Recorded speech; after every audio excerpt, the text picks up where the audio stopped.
welcome back to Maddie's Mood Swings. As you guys can tell by the title, I want to talk about how I got onto the soft white underbelly. So let's just jump right into it. I've been wanting to tell my story for a really long time, but to be quite honest, for a little while there, I wasn't that serious about it. And I also didn't know where to share it or how I was going to share it. And then the beginning of this year, literally, I have my diary here. Don't mind my nails. I work with my hands and don't nobody got time for that. So I wrote down on January 4th and I said, I will share my story with the world. And so I started sharing my story with one of my friends, and he introduced me to the Soft White Underbelly YouTube channel. And right off the back, I was hooked. I watched like several videos that day and days forward. And then I came across this video of this girl who was homeless, and she was crying and she just seemed so defeated, and she was expressing how she didn't want to be here anymore and she no longer had any kind of hope to cling to. And all I thought was, Mari, you're not so different from these people. You have so much in common with them. You too have grown into, you have had so much trauma in your childhood, and a lot of adults failed you as well. And then I thought to myself, I didn't see anyone talking about how they had trauma and how they overcame their trauma and now they're living a healthy life. And then that light just started blinking, you know, like, and then I just, I had this vision of me sitting on that chair and telling my story to Mark. And then after that, I couldn't get that vision out of my mind. Something started telling me that this is where you have to tell your story. This is where you have to come in and express to people how much hope you have and how much fight you have, and how we shouldn't let anything get in the way of succeeding in life, or just in the way of living the best possible life we can. So then I started looking up Mark, because once I get something stuck in my head, that's it, it's a wrap. I gotta figure it out. And so I started looking Mark up on YouTube, and I found that he did 2 interviews, one with No Jumper and the other one, I can't remember the other one, but he started expressing that in the interview that he gets thousands of emails a day, and that he only picks 1 out of 6 people to share their story on his platform. And I'm not gonna lie, I got a little discouraged. I was like, how in the world am I gonna get on this man's platform? Like, I don't know him. I don't know anyone that knows him. Like, I'm from a really small town where these things don't even normally happen. Shout out to my small town though, I love y'all. Like, so I had no clue how in the world this was gonna happen, right? So I said, so I watch, I listen to motivational speeches every single day. And one of my favorite speakers is Les Brown. And his word just kept like playing and repeat in my mind, which is, if you truly want something in life, you gotta be hungry for it. You gotta be willing to do any and everything for it. You gotta be willing to knock on that door to the point where the person on the other side of that door is so annoyed with your knocking that they have no choice but to open and answer you. So that's exactly what my plan was gonna be. I said, all right, he gets thousands and thousands of emails every day. So I am going to email this man every single day until I get a response. So I sent him my first email and I didn't really say much. I didn't get a response. I sent another email. I didn't get a response. And then on my my nephew's my nephew's third year anniversary of his death, I went to the cemetery to visit him, and I was waiting on my family to arrive, so I was by myself, and I just sat down and started talking to him as I normally do. And I consider myself to be a very spiritual person. I believe that if I speak to him in some way, he can hear me. That might be silly, but hey, if it helps me feel better, then that's what I'm gonna do. And so, you know, I started saying, hey nephew, how you doing, boo? What are you doing up there in heaven? You know, I was like, I hope you're doing well and I hope you're at peace. And then I'm like, but seriously, I need your help. Can you help me out with this email, please? Can you sprinkle some fairy dust? Can you work your magic? Can you talk to God for me? I don't know, say something, do something. And so then my family arrived and we started, you know, hanging out there for a little while. And then I get home and it's like 7 and I'm so emotional, obviously, because I miss my nephew. And then I pick up my phone and I'm like, all right, I'm going to send an email and I'm going to express a little bit more about my life story. And so I sent the email and I shit you not, he responded 20 minutes later. And I was freaking out. Like, I was crying. I was like, and I immediately started praying, like, and I hadn't even opened the email yet. And I'm praying and I'm just like, please God, let this opportunity happen for me. I really want to share my story with the world. I really feel like this is what I need to do. I feel it in my spirit, in my heart, in my everything, that I have to share my story, that I have to, all I want is to help people. So I open the email and all he says is, where are you from? And I'm like, and I'm freaking out, and I'm not even thinking about, like, you know, maybe you should take your time and then responds. Nothing. I'm just like, Waukegan. And he doesn't respond. And he doesn't respond. And I'm like, damn it. Did I mess it up? He's not gonna come over here. Like, he's not, like, he doesn't know me. Why would he come over here to, like, see me? And so I couldn't sleep that night. And the next day I go to work and I'm just sitting there thinking, like, how can I make this happen? And all I remember is I have vacation days.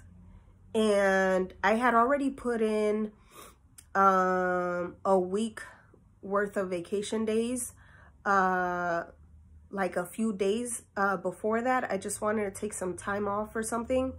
And so I went ahead and I messaged him, I emailed him, like, I'm going to be in LA these days.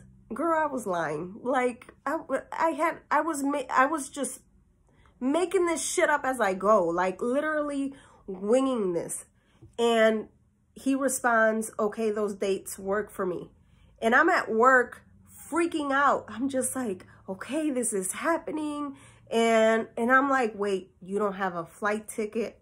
You haven't booked a hotel. And let me just say, I had 1 week to plan this because the following week was my vacation days. Yes, I only had 1 week.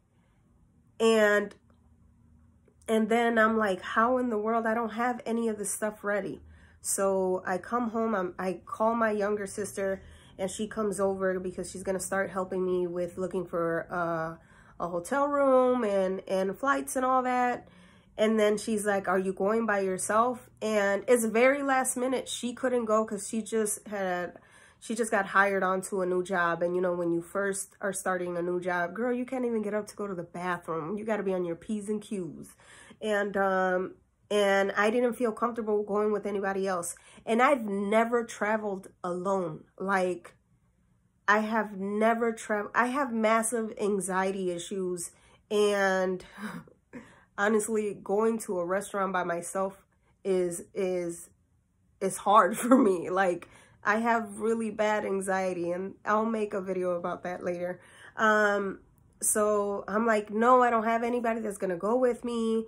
And we get into a whole argument because she's like, what do you mean you're gonna go over there by yourself? You're gonna go to Skid Row by yourself? And mind you, I hadn't even talked to Mark. And I know how stupid that sounds, right? Like, I hadn't even talked to him on the phone, hadn't even seen his face. Like, I was purely going based on faith. And she's like, you can get kidnapped. What if it's not him? Like, are you crazy? And then all I'm saying, like, I'm fighting her. I'm arguing with her back, and I'm just like, you don't understand me. Like, this is something that I need to do. I feel it. Like, this is something that I need to do it. It's not even a want. This is something that I feel like I need to do. And I'm like, and she's like, but what if you get hurt? I was like, I don't care if I die.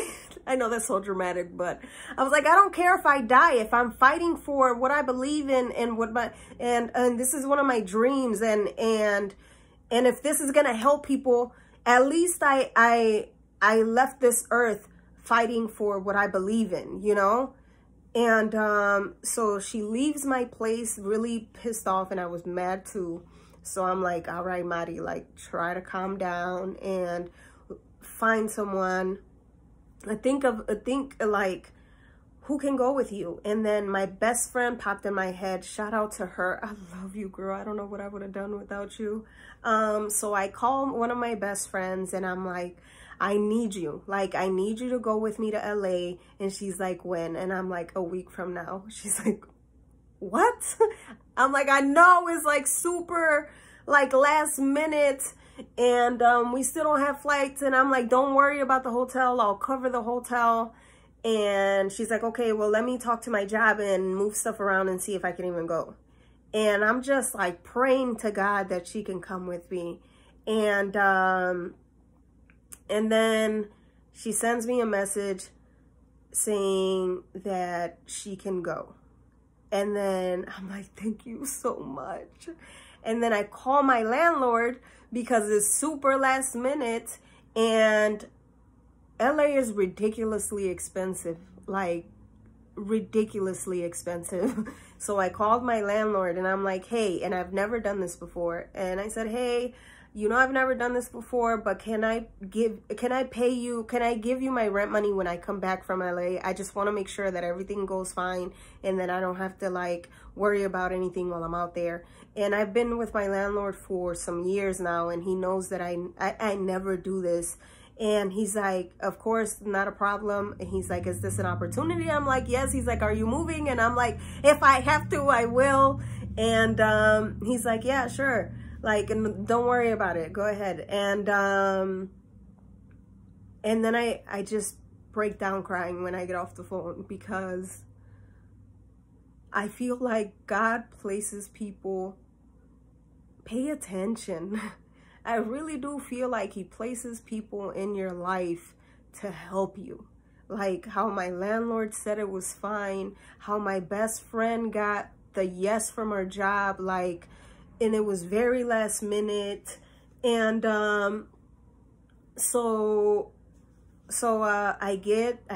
she books the flights, and I booked the hotel, which was so ratchet, like so ratchet. Let me know if you want to know how ratchet this hotel was.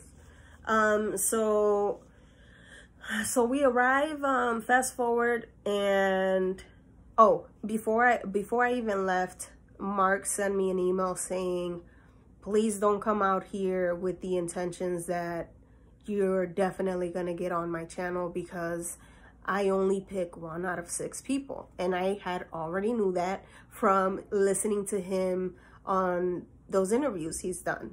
And so this wasn't even a sure thing, you know? And so I tell I respond with, you don't owe me anything. I'm just grateful to even have a conversation. And he's like, great, sounds, well, I'll see you soon and all that.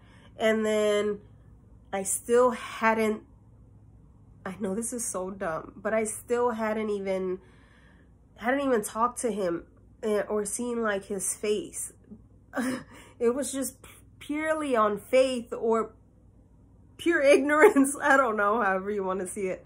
And then so we fly out there, we get to the hotel, ratchet ass hotel. They didn't even clean, girl. Have you ever done that, like that test where you touch the counter and to see if it's clean? It was super dusty. It was, I should get my money back. Let's just say that. Nasty as hell. Anyway, so then things seem to just start going not so great as soon as we get there. Like, first they start saying that they only take cash. And then when we leave out of the hotel, literally, we just checked in and everything. And when we leave out of the hotel to go get some food, because we had just landed, this homeless man starts like attacking us, like starts yelling, call me another again, and swings at my friend and spits in my direction. And I'm just like, well, welcome to Hollywood, right? Like, okay, the place of dreams, like the fuck. And instead of like telling this man to get away from me, I'm on the phone with a friend and I'm narrating what's happening. And I'm like, yes. And then he's coming at me. Like, who does that? Anyway, so then I finally call Mark and I'm like, okay, it's him, idiot. And then I'm super nervous, like so nervous. And my interview was the very next day when I arrived. And I was so nervous, and I'm heading to, it's the next day. I get ready and I'm heading to Skid Row by myself. I have anxiety issues, guys. I can't even go to a restaurant by myself. I can barely go to a concert or a game with people.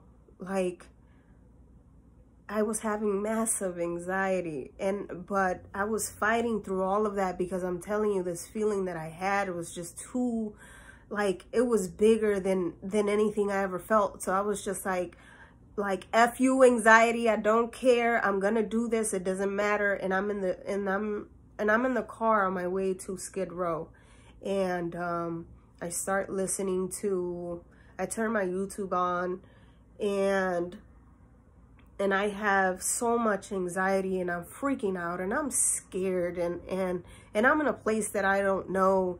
And then I hear a sermon about purpose and how sometimes things may seem difficult, but it's almost a way of testing you if you're being serious about your passion and your purpose, and how not to let those things get in the way of your purpose, because life is going to happen. Bad situations life is always a roller coaster. There's always ups and downs, and you just got to learn how to fight through the emotions, you know. And so then my anxiety like went away after, and so I arrive and I see Mark, and I was so excited, and I'm just like, this is like a dream to me. I'm like, is this real life? And then so we talked for a second, and then we film, and of course, you know, he said like he doesn't use all of his interviews, and I'm just thinking in my head like, you're crazy not to put me on your channel. Like, you're gonna put me on your channel. Like, I've had this vision. I'm sitting on this chair, and I already seen this. I know how crazy that sounds, but I'm just like, you're insane, right? And so we do the interview, and this is a man that told me not to get my hopes up, right? And I love Mark, and he's so beyond respectful. and I'm so grateful for him. So I tell the interview, and when the interview is over, he was sobbing with me. Like that moment in the interview at the end where you guys hear me cry, he was sobbing with me as well. You just couldn't hear it. And a lot of people thought that I was sobbing because of pain. But guys, I was sobbing because I was so incredibly happy. And I was legitimately, I felt like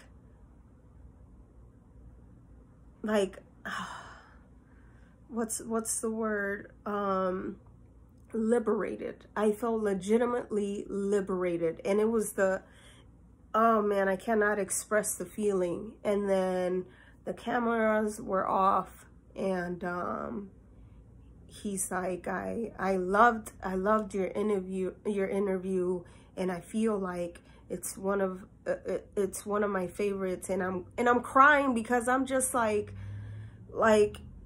he sees what I've been wanting to tell people for forever, you know, and